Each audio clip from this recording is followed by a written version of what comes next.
Hi everyone, welcome back to the last episode of Search NFI's fortnightly podcast series, The Customer Service Show. I'm your host, Garima Aneja, Product Marketing Lead here at Search NFI, and I'm delighted to have you all here today. Can you believe it? We've reached the grand finale of Season 1. It's been an incredible journey filled with insights, expert advice, and valuable discussions. Season 1 has been a thrilling ride until now, where we've covered a range of topics, from understanding the basics of premium support to unraveling pricing strategies and financial aspects. And today, we're going to wrap it up in style. For the ultimate episode of this season, we have joining us the amazing Patricia Lughezzani. She's a highly accomplished visionary professional with a distinguished career in building, revitalizing, and optimizing customer support, customer success, renewal sales, technical services, and sustaining engineering organizations to facilitate growth and customer retention. Formerly Group Vice President of Customer Experience at Marketo and Global Head of Support Strategy and Operations at Adobe, Patricia's consulting company, PL Support Solution, focuses on customer success, premium support, and support optimization strategies.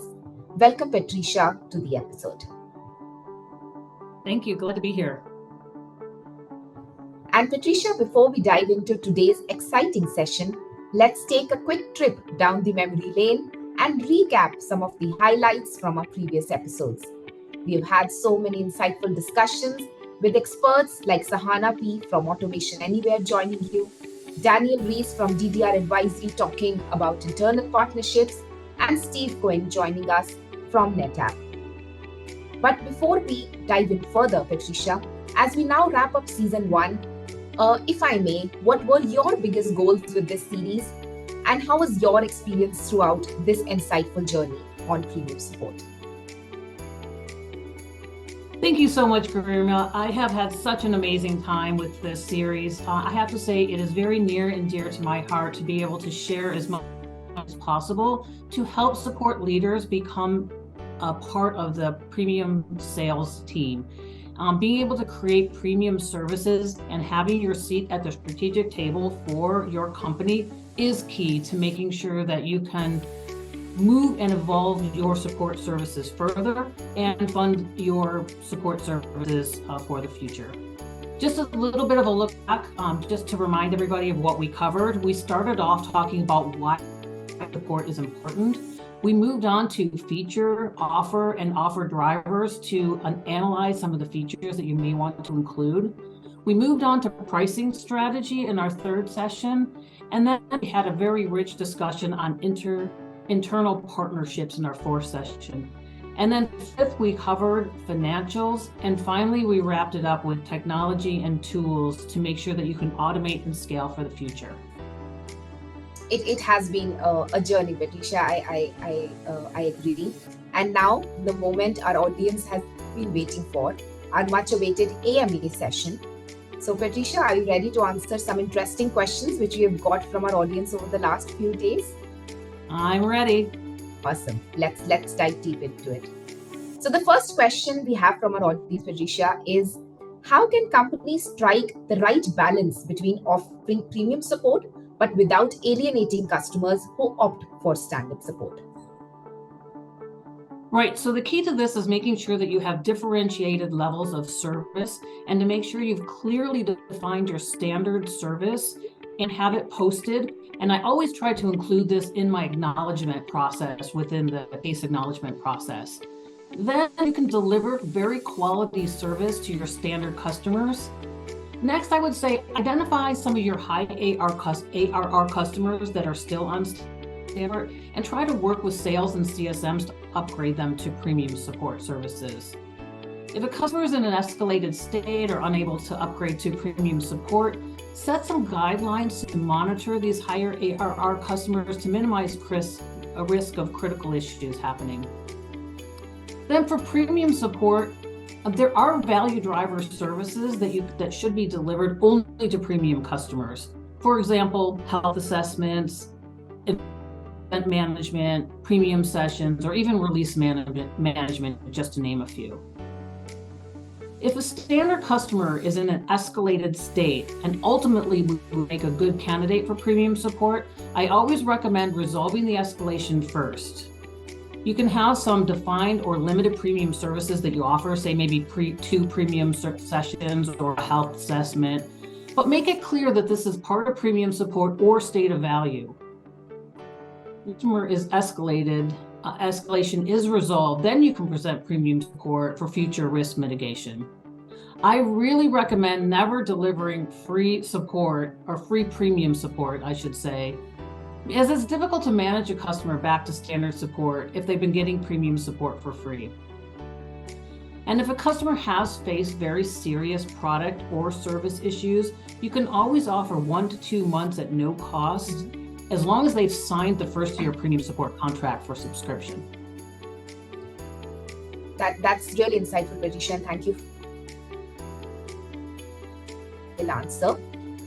Next up, Patricia, if we can ask you this question we have received. Are there any specific industries or sectors where premium support tends to be especially beneficial or in high demand as compared to others? Yeah, sure. There's definitely considerations for different industries or sectors. However, I would say the best fit is really premium support offerings is for the enterprise B2B customer. However, some things that you may want to consider, specifically for a government sector, they often require a discount. Usually it's around 10%. And if you can bake that into the pricing, you can usually get government customers onto premium support. Nonprofits generally will not upgrade unless offered a discount. However, I do often see custom companies offering 30 to even 50% off product for charities, and obviously the support price is baked in.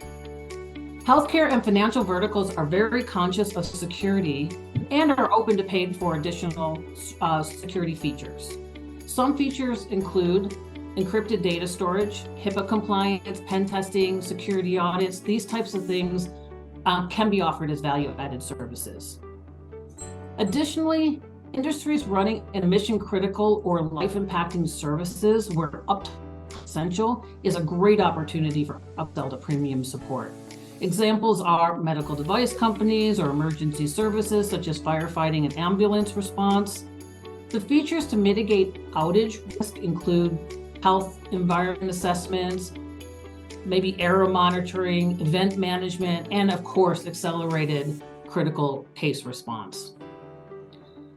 Alternatively, if your product is a mission critical, customers are likely to upgrade to premium support. However, today, most enterprise applications, especially in a SaaS environment, are considered mission critical as system outages are business impacting and can cause monetary loss. That's really interesting, Patricia. And I'm now looking at another interesting question we've gotten from our audience.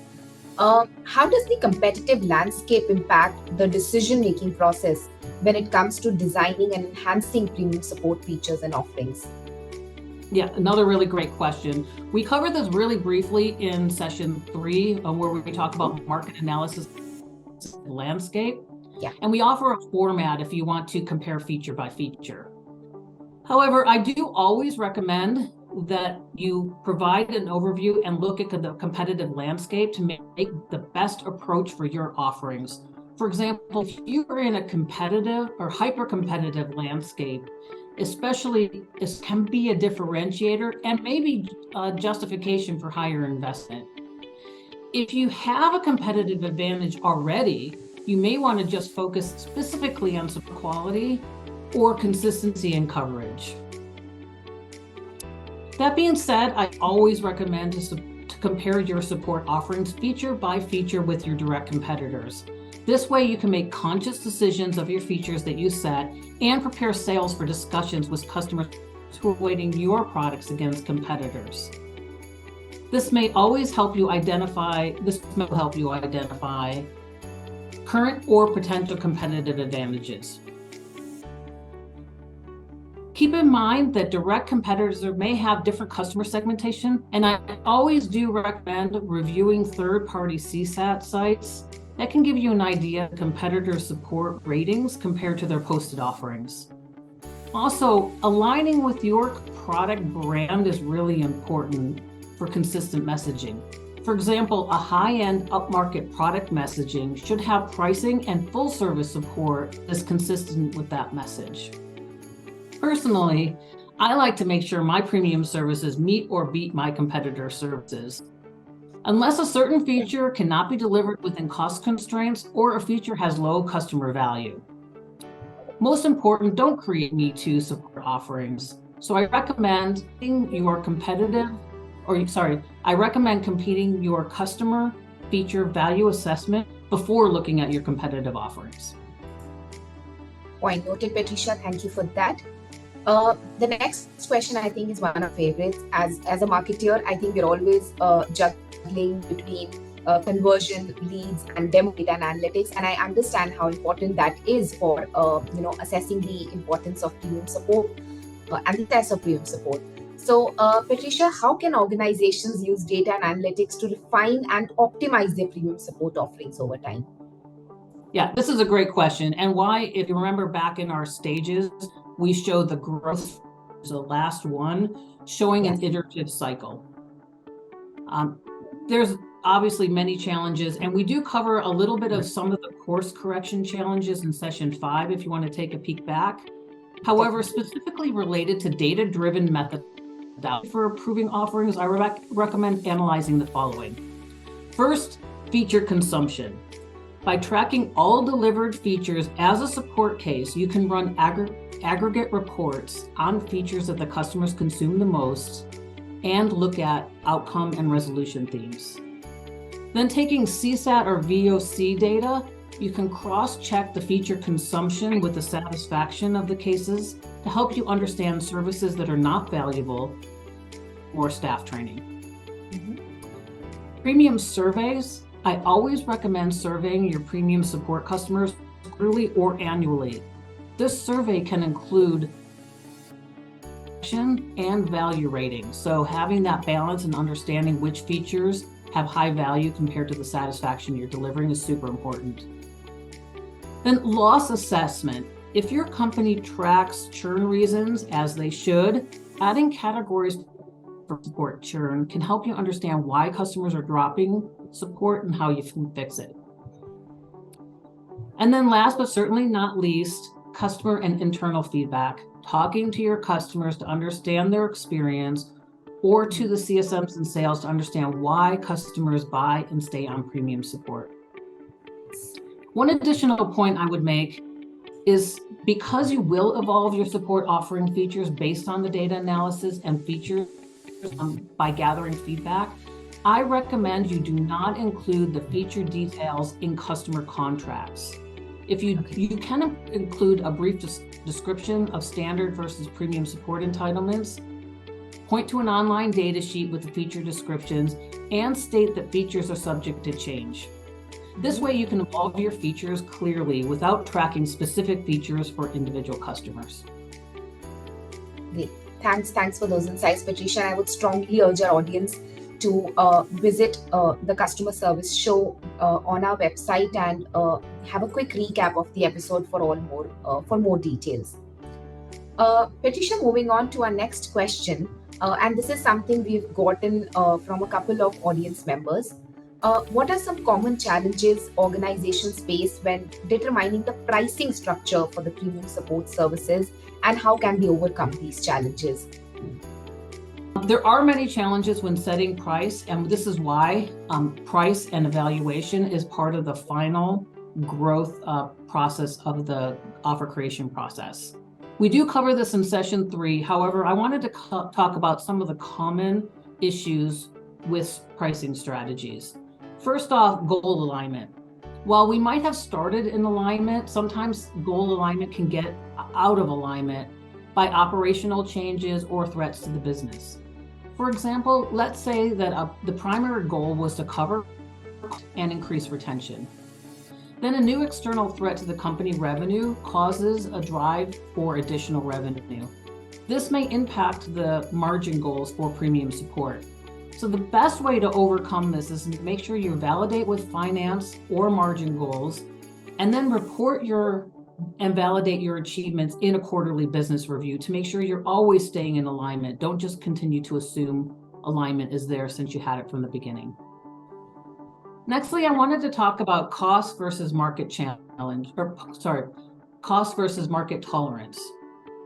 So this other challenge can happen when your cost to deliver drives price higher than the market is willing to pay. Say, based on your detailed analysis plus your margin goals requires you to charge 40% of ARR for support offerings. However, customers do not see value in this, and a good portion of them stay on standard support. This is an indication that your costs may be higher than perceived value. Of course, another challenge could be sales training, but assuming it is pricing for this particular case, I would go back to your cost analysis for each feature to see if a high cost, low perceived value feature should be removed. Or you can look at how you're delivering the features to evaluate optimization so you can reduce that cost. The next is sales perception. So after all the analysis and price leveling, sales has to be in agreement. If sales generally thinks that support is overpriced, they will have a lot of trouble attaching it to their product sales. It's always best to partner with sales from the beginning of the offer creation process. However, if a new support offering launches and sales is not bought in, I recommend working with a few sales influencers. On a couple key accounts for a limited pilot, you can review competitive offerings and CSAT data with them, actively digest their feedback and drive changes to their perception, or maybe even the offerings. And then last but not least, scale. So when you launch your new support offerings, it's recommended to minimize customer visible price changes. So it's better to set an acceptable price and set expectations of a lower margin initially. So I would say that a 10 to 30% year 1 or 2 is a great margin. And then you don't expose your customers to multiple price changes. So the initial margin can really depend on your setup, investment that are needed. And as your offerings mature, say 3 to 5 years after launch, and more customers are on these services, costs per customer should go down and your margin will increase. Through support training, obviously train support teams, system automation, process automation, and even feature rationalization. So set conservative margin expectations initially and long-term goals to drive margin improvement. Makes perfect sense. Thanks, Patricia, again. The next question, Patricia, we have is that in today's rapidly evolving technology landscape, how can companies ensure that their premium support offerings remain up to date and competitive and meet customers' changing expectations? Right, because support is a volume-based transactional business, technology and automation are extremely important for scale and customer experience. We do cover this briefly in session 6 on technology planning if you want to go take a look. But the best way to stay current or create a competitive edge is to keep yourself educated on and network with your industry peers. I recommend in participating with your strategic application vendors on their community and attending user group meetings. Most commonly, you might want to look at, depending on what applications you're using, is Salesforce, Microsoft Dynamics, NetSuite, ServiceNow, and even Search Unify as part of these ongoing communications are a testament. There are also excellent memberships for support professionals such as TSIA, KCS Consortium, TSANet, JD Powers, and Association of Support Professionals. Participating with peers, performing external audits and benchmarks, and learning about industry trends will help you make decisions and keep you up to date on your technology roadmap. Makes perfect sense. Next up, Patricia, in your experience, what has been the ideal ratio of support agents to customers for delivering exceptional premium support experiences, and how and in what capacity does this ratio matter? I know, but it depends. Let me try to explain a little further. Resource ratios will be calculated based on the premium roles you have and the services that they deliver. We really do cover a lot of this in the cost and capacity planning in session 3, if you want to take a look back. Yes. So the premium roles I most often see for delivering premium support are the technical account engineer, or TSE, and the technical account manager, TAM. So let me do each of those. The TSE has really two ways you can assign them to a premium customer: pooled and named. For a pooled resource, this is really a team of senior support TSEs assigned to premium support cases. For pooled resources, you can calculate the number of TSEs needed by determining the average premium cases per customer, including the proactive cases. You can also assign a named TSE, which are assigned to as a primary contact to a set of customers. In this case, you can calculate cases per customer and the hours for delivering the proactive services to estimate the TSE to customer ratio. In this situation, I have seen ranges of 1 to 30. Obviously, it varies depending on your needs. Also, if you do operate in named resources, having teams or pods within a customer group can make sure that you have backups if a named TSE is out, or to make sure your work is more evenly distributed. On the other hand, the next role is a technical account manager, or TAM. They deliver the highest level of support and is focused on technical and responsible for delivering proactive services and escalation response. Generally, a TAM works with a pooled TSE team, and they do not own level 1 cases. So to calculate customer ratios, you should add up the average hours for premium services and divide by the average hours. Also, just to note, most of the available hours are use about a 75% utilization number.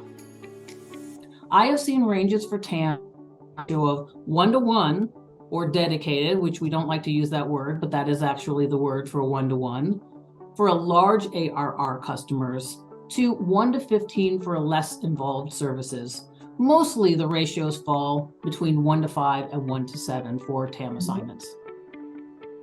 Got it. Patricia, I think this question is increasingly important in today's time and age. We are living in an increasingly globalized world. And how do support managers sort of address the challenge of providing premium support to customers coming in from diverse cultural backgrounds? Agreed. This is a really important question. And I recommend that you consider it from the customer's perspective while balancing cost of delivery. It's important to be able to serve your primary regions of customers and not to over on edge cases. So you can plan your locations and regional coverage based on your company's sales plan. And we briefly discussed this in session 2. However, I will say that culture and language can often be a challenge. So I recommend researching and understanding the cultural and language requirements for your primary regions, and try to hire local talent that is part of this culture or speaks the language. Of course, it's not always to hire for all local customer needs, so I recommend cross-cultural training. Interesting. It's important to stress diversity and cultural norms rather than stereotypes. Therefore, it's best to utilize an external training program. When I first moved to France from the US, I participated in some of the cross-cultural training as a part of my relocation process. I found it extremely insightful to bring awareness of the upbringing and culture on the lens of contacts, relationships, learning, and communication, etc. Understanding my perspective and being able to adapt to the French culture was essential to help me be productive in this new environment. As an example that often comes up is supporting Japan. We often know that requests for local support is very common. This is mostly for language. However, the Japanese culture requires details of root causes when delivering fixes, and interpersonal relationships are extremely important. Some subtleties that don't often come up and are very important come up in terms of speaking cadence and can really help with communication. This was really highlighted from being a Japanese customer while living in France. So talking about speech cadence, if you look at Japan, a common way in communicating is there's large gaps between the question that's asked and then the answer, because the Japanese culture really takes time to consider their reply. In the US culture, norms are to immediately answer the question upon being asked. And in France, it's common to start speaking before questions are even finished. After we had very unsuccessful meetings with our Japanese customers, we adjusted our communication style to the customer, posing the question and waiting for a response. While very uncomfortable for us, allowing the customer the space they were accustomed to gave us the opportunity to really discover the exact requirements so that we can focus on resolution activities. So I would say that anytime considering cultural norms, that you are adjusting to your customer as much as you can. For non-primary regions, however, there are accommodations that can be made with minimal investments. For example, language covers and some cultural overview training. Also, having a live chat option can really help in these situations, as many chat tools have translation features, and customers can control the time that they respond. Okay, thank you for those insights, Patricia. And could you also share your perspective on the role of AI chatbots in augmenting premium support experiences, and where and how human intervention remains crucial to maintain that balance? Yeah, absolutely. Obviously a big topic, AI, and it's being talked about everywhere. And so if you're not educating yourself on this, you really need to. We did talk briefly about this in session 6 on slide 25. So I would recommend that you take a peek at that. However, specifically to my perspective on AI chatbots as it relates to premium support, I would say that as an industry, we've talked a lot about chatbots and the benefits of case deflection and cost cutting. However, from a customer's perspective, chatbots, it's immediate gratification, providing an effortless workflow for real-time options or real-time answers. So for the premium support experience, the key is to identify the premium customers and provide that personalized experience. It's important to have a well thought out chatbot to assisted workflow. So if AI does not answer or resolve the issue, getting customers quickly and efficiently to a live premium resource, name chat or case submission with history will build trust in the system. And currently we're at the beginning of the generative AI technology evolution. So now is the time to plan and introduce some AI technology into your support system ecosystem. That way you can identify what works best, develop a framework for future enhancements. And for all accounts, this technology is the wave of the future, so I recommend we embrace it. Great tips there, Patricia. And I still have a long list of questions with me, but I think we'll restrict the AMA session to one more question. Patricia, what strategies can businesses employ to effectively recover from service failures and restore that customer trust within the premium support framework? This is great. And while, of course, we never want to see our premium customers have business impacting issues, this type of event will likely happen. And first off, issues can be an opportunity to build trust, showing that we have proper urgency and resolution steps. So it is best to always have a documented, well-known process. Probably create an entire session on this topic. However, especially for premium support customers, I would say you do not want to cut corners when responding to critical issues or service failures. Some of this may be second knowledge to a lot of support professionals, but I kind of want to walk through it just for the sake of premium, from the premium lens. First off, we always want to take accountability. As we all know, however, premium customers for support, so the expectations are higher. So taking a personalized approach, engage leadership, and fully listen to the customer's grievance is essential. Make sure you're working to resolve the issues on the key complaints, not what you think they are. Secondly, respond quickly. Even if you don't have all the information, acknowledge the complaint and the issue and make a commitment to understand and resolve. Next, set a resolution plan. After issue, set a plan and estimated timelines. If you don't have a specific timeline, set a communication cadence to make sure you always follow up on those meetings. And then each meeting should have notes and actions, obviously. Service issues, you may need to change key resources. There may be somebody that's not a fit for the culture of that customer. Maybe a time zone is the challenge, and you might need to change the primary region for a technical account manager, or update entitlements, or provide concessions if services have been really impaired. So the free service can really help a customer overcome challenges because they feel like they're getting something, and then we can also maybe fix some issues that they're having along the way. The next thing I would say is to status frequently. Once the communication is set, meet the commitments, even if you do not have a lot of new information. Next is to deliver to plan. Again, I know some of these are obvious, but I wanted to cover it with a premium lens.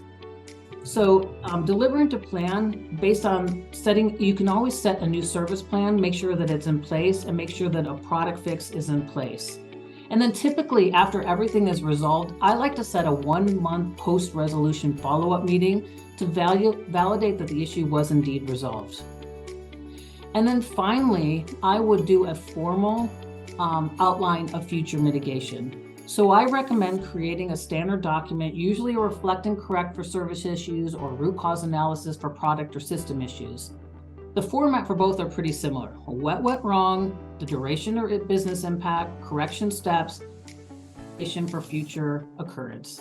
And hopefully this will help you build trust with your customers. Great. This in-depth answer now marks the wrap of our Ask Me Anything session. Thank you so very much, Patricia, for sharing your expertise with us today and over the past 6 episodes. I'm sure our viewers have gained a wealth of knowledge and insights from this season. Before we wrap up, I would urge our audience to stay connected with Patricia over LinkedIn. And for any feedback, questions, or suggestions, please feel free to reach out to us at customerserviceshow@searchunify.com. We really value your input, and we're always here to assist you. It's been an incredible journey with all of you in season 1 of the Customer Service Show. We hope you've enjoyed it as much as we have hosting it. Now stay tuned for updates on season 2 as we have exciting plans in store. Thank you everyone again for being a part of our podcast family. Until next time, take care, stay curious, and keep delivering exceptional customer service. Goodbye, everyone.